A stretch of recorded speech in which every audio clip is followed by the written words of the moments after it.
The December wind cut like glass through the alleys of downtown Atlanta.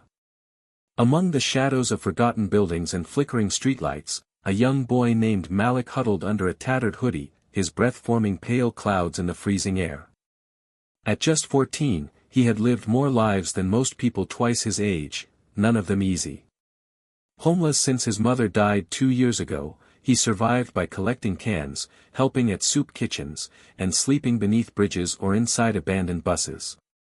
He didn't have much, but what he did have was a strong heart, a sharp mind, and eyes that missed nothing. Those eyes were about to change someone's life. That night, as Malik searched for scraps near the back of an old diner, he heard muffled cries.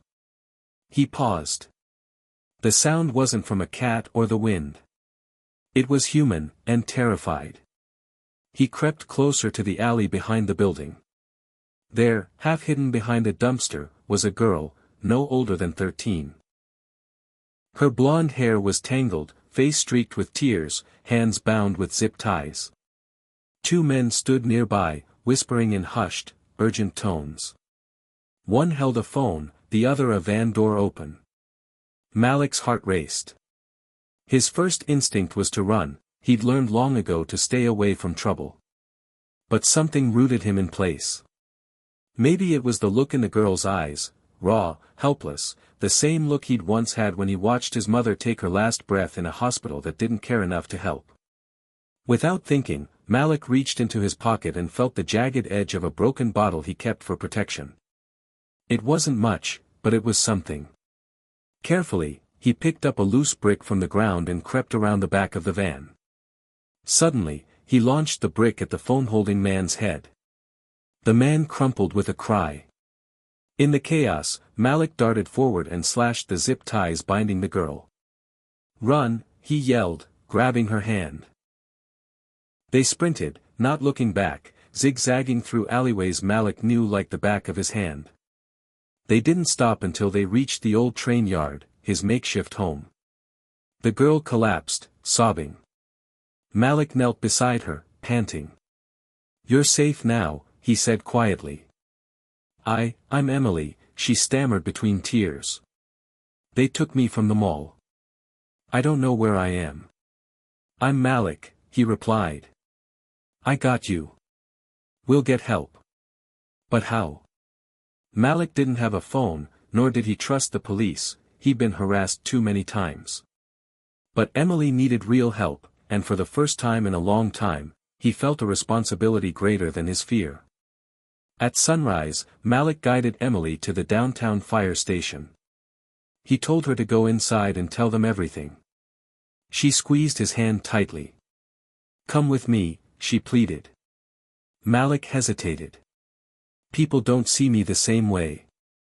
They'll just think I'm trouble." Emily's eyes welled up. "You're not. You saved me." He smiled faintly, then turned and disappeared into the morning mist. That afternoon, the city was buzzing. News spread like wildfire, a kidnapped girl rescued by a mysterious homeless boy. The police launched an investigation. Security cameras confirmed Emily's story, but Malik's name remained unknown. Until Emily spoke to the media. Tearfully, she recounted every detail, refusing to let his heroism go unnoticed. "He saved my life. His name is Malik. He's out there somewhere. Find him." The story hit headlines across the country.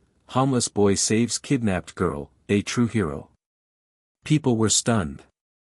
Shocked. Inspired. A few days later, Malik was found sleeping under the bridge near Centennial Park. He was cold, hungry, and confused when officers gently woke him, not to arrest him, but to thank him. Emily ran to him and threw her arms around him. "You came back," he whispered. "I never stopped looking," she said.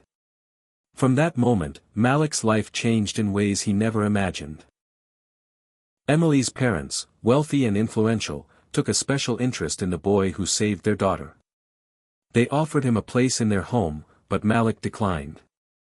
"I don't want pity," he said. "I just want a chance." And so, they gave him one. He was enrolled in school, given warm clothes, a safe place to stay, and, most importantly, people who believed in him. Emily's father set up a fund in Malik's name to support education for homeless youth. Within months, Malik became the face of a movement, a symbol of how the most overlooked can become the most heroic. But Malik never let the attention go to his head. He remained humble, focused, determined to do good.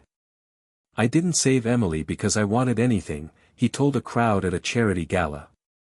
"I did it because it was right. Kindness doesn't need a reason. It just needs courage."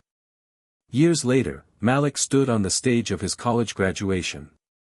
Emily, now his best friend and biggest supporter, cheered from the front row.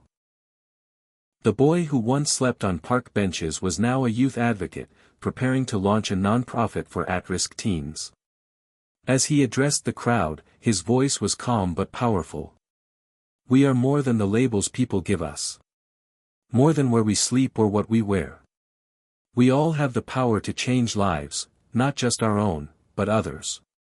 Sometimes all it takes is one brave moment." The room erupted in applause. In the audience, an older woman wiped her tears. "That boy saved more than just my daughter," she whispered. "He reminded us of our humanity."